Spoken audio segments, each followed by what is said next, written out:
Before we kick off today, I just want to let you know that we have an exclusive newsletter that shares lots of information, tips and tricks about building your ideal business. If you want to find out more and jump on and subscribe to this, check out the show notes below and subscribe to our newsletter. Hi, it's Paul Antonelli here. Welcome to another episode of the Ideal Business Podcast. Going to have a chat, talk a little bit today about something that can make a really big difference to you and in your business. And it's just sort of a bit of an understanding of how things work when you need to raise capital or you need to get hold of money for some reason. So what I'm going to talk about is that the whole idea of when is the best time to get money? When is the best time to get capital? Maybe before I get into this, just sort of share with you some of the past that I've had where I've been looking to raise capital and money in different businesses and things that I've done. I've raised money with investors in the past. I've raised money from banks. We had a go at doing an initial public offering, an IPO, raised money for businesses, raised money for property. So I've raised a lot of capital over the years. And once you do that, you sort of start building and developing a little bit of an insight into what's needed and what works and what doesn't work. Of course, it's different for every type of business, the location and what you're doing, but there's some things that are really fundamentally true about raising money and getting hold of it. And I'm not going to go into a lot of detail about the different approaches you can use, just more of a bit of a philosophy about how it works. The ideal time to get hold of money is when you don't need it. It's pretty simple, when you don't need money. If you actually need money, whether you're in your business or things are going on, the chances of getting that money are quite low, or if you do get that money, it's going to be on some terms that maybe not so ideal. Now, I'll give you some examples relating to this. So let's look at banks, for example. Banks are a source of capital. For me personally, I don't like to be in business with lots of people, having lots of partners and shareholders. I've done that over the years and it doesn't work out. It's not the optimum outcome for me. Have to be really trust someone and have been working with someone for years before I'd sort of get into that process. So when you look at raising capital for your business, you sort of go, well, what are the different options? Relatively cheap money when you think about it. So when you're trying to raise capital for your business, if you raise it through investment, sure, it's a lower risk to you, but you're giving away part of your business. Which depends on what you're trying to achieve, depends on if it fits, the sort of plan that you're moving your business forward with. Raising capital from banks, for example, is relatively cheap. The cost of the funds is normally quite low. Typically, they require some form of security. We're fortunate enough across our businesses now that we've been running businesses for many years, are very profitable. We've got a good track record with credit and with the banks. And so we can actually raise capital, unsecured capital, which means I don't have to have the money secured by property or some other asset, which is a good position to be in because it means that the business now has the capacity to borrow money and service the borrowing of that money. Now, over the years, there's been different times when I've been looking at raising capital. And when you go and look at banks, for example, what are banks in the business of? Obviously, banks, they're there. They make money by having money in deposits and then lending that money out, and they make a big margin on it. That's how it works. So ideally for the banks is they want to be able to have almost no risk or minimal risk. If there is risk, make sure that it's very well covered and secured from their perspective. As much as you see banks talk about things and they run ads and we're here to help you, the reality is that they're just a commercial organization. They're trying to optimize their return. And if you're really in a situation where you need money, and it's pretty obvious that you need money because your cash flow's tight, you're behind on your creditors, you might not have paid your tax, the chances that you're going to get money from a bank are pretty much zero. It's just not going to happen. So the thing to think about is when things are going well, and this is what the basis of all this, that's when you need to raise capital. That's when you need to get money. When you don't need it. And it just seems to be a bit of a universal truth. Over the years, we've raised capital so many times, in different aspects. And the times reflecting back when it was relatively easy to raise money was when we didn't need it.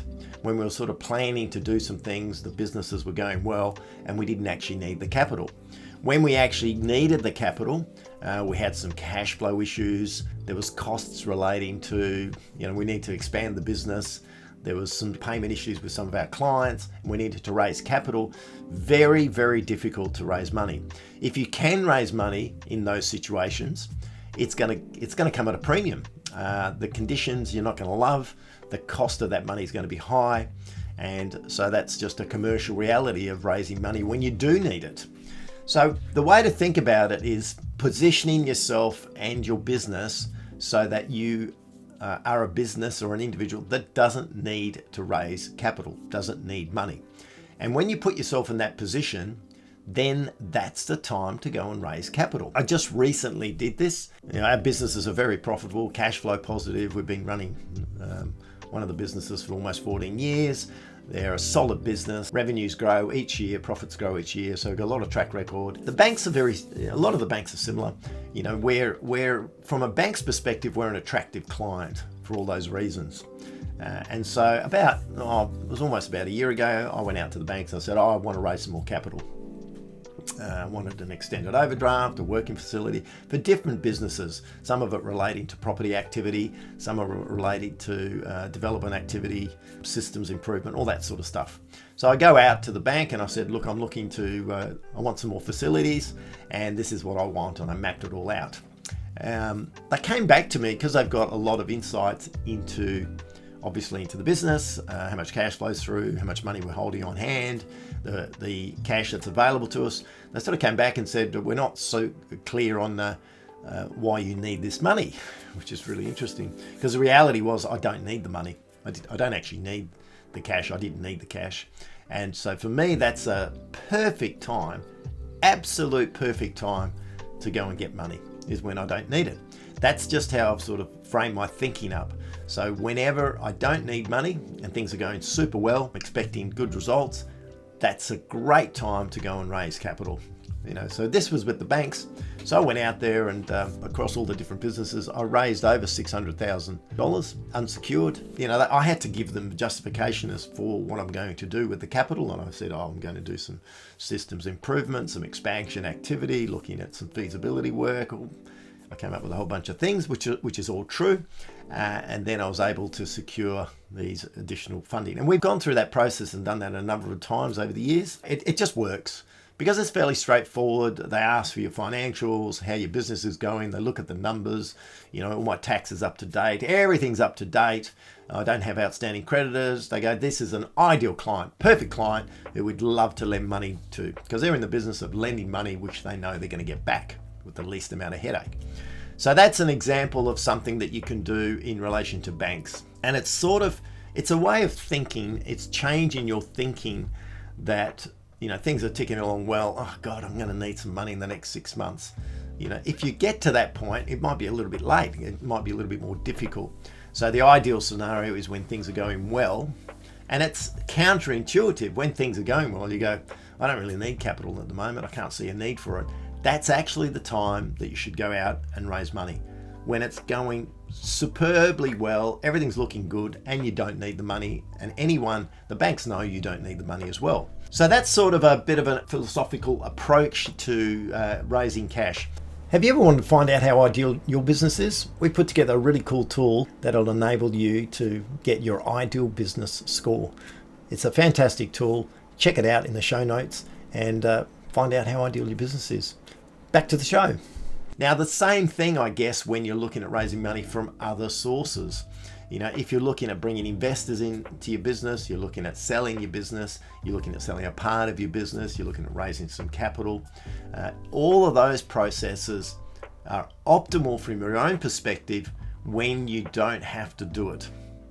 It just makes sense, doesn't it? So, for example, if you ever want to sell your business, go through a process, you're in your business.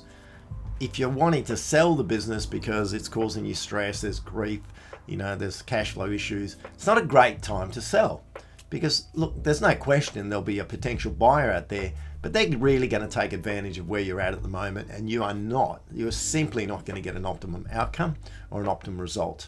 So even in relation to raising capital or extracting yourself or partial sale of your business, the ideal time to do it is when you don't care whether you do it or not. the business is in really good shape, and financially you don't need the money. Because the concept that someone's going to come in and help you in your business when you're struggling and commit money to it, it simply doesn't happen. And if you're in communications with people saying, yeah, we're really interested in your business and you're struggling, and they're not committing and they're dragging it out and it's taking a little bit more time and they're coming back to you and there's another meeting, typically, look, this isn't always the case, but typically what they're doing, particularly if it's not going well, is to see if it can get a little bit worse, because they may have some interest because they know they can sort of come in and get involved for a fraction of what it would normally be when you're in a strong position. So it's a really important philosophy. I sort of apply this to what we do personally and all our businesses. I look at when we've had really good year, when we're in a strong financial position, we've got plenty of cash reserves, we have no need whatsoever for capital, we've got good growth ahead of us. That's the ideal time to look at raising money, getting people involved if you want to do that, all that sort of stuff, because you're in the box seat. And so you want to be in a position where you don't need it, you don't need the money, you don't need the investment, you don't need a partner, you don't need anyone to do involved. You're only going to do that if it's going to be on your terms, which makes sense, So it's been an interesting philosophy that if you've been in business and you've tried to raise capital over the years, situations come where the cash flow's tight and there's payment delays and there's things going on. That's just the reality of being in business. And if I'd just like to ask you to reflect back on when you're in that situation, how easy was it to raise money? Just think about your own experiences. With got over almost 30 years of this process of being in business and raising money for different functions, it's infinitely easier when you simply don't need it. And it sounds ridiculous because you think, well, why would someone lend you money when you don't need it? Because you're a sure bet. You're a lower risk. They know they're going to get their money back. They're going to be able to charge you interest. They're going to charge you fees, all that sort of stuff. And that's what works for them. And you're also in a position then of being able to shop around a bit more, which makes sense, doesn't it?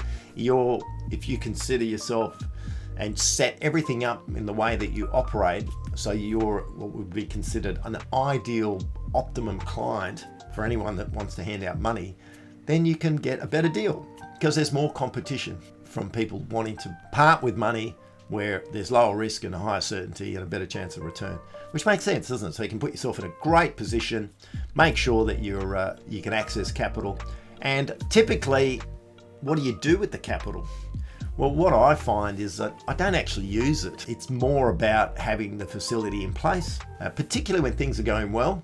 So when things are going well, and I think this links back into being bankrupt before and having had things go horribly wrong in businesses. When things are going well, I know this sounds really bizarre, it sort of makes me a bit uncomfortable, if that makes sense. It's like, oh, far out, things are going too well. And so it's at that time when I'm like, okay, things are going really well. How can I strengthen my position? Can I get access to some capital? Can I put some reserves in place? What can I do just in case things turn around and I need to make some changes? And so that's been a philosophy for me for years, and it works well. It gives you a lot of peace of mind. The way that you can be very proactive with this is planning that when you have a good run, you have a good quarter, have a good 6 months, you've got good figures, your tax returns were great, when you look like an optimal client and you don't need capital, then I would really recommend that you go out and raise some money, even if you're not going to use it. Sure, there's some cost in having those facilities in place, but it's fairly minimal, and it's great to have that in place because in the event that you do need it, you don't have to be scrambling trying to get that into place. And as you know, in business, so much can be handled if you've got two things. If you've got time, so whatever the situation is, if you've got time to be able to deal with it, make the changes, implement it, that's important. The more time you've got, the more likely you are going to be to grapple with it. And obviously money. And money can give you time, so the more money you've got that you can operate and you can move your way through and you can implement changes, then you've got the ability to deal with most things in business.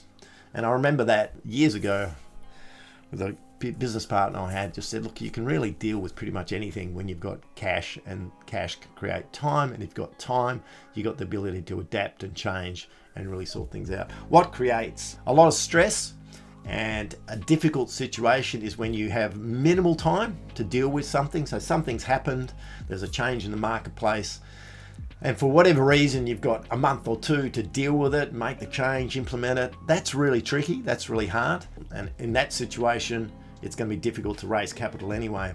But cash, access to cash, gives you access to time. Access to time means you've got more scope to deal with whatever comes across. It might be a marketing issue, market forces, employing people's, it could be whatever. And you want to really aim to position yourself and put your business in that sort of state where you don't need money from anyone at any point in time.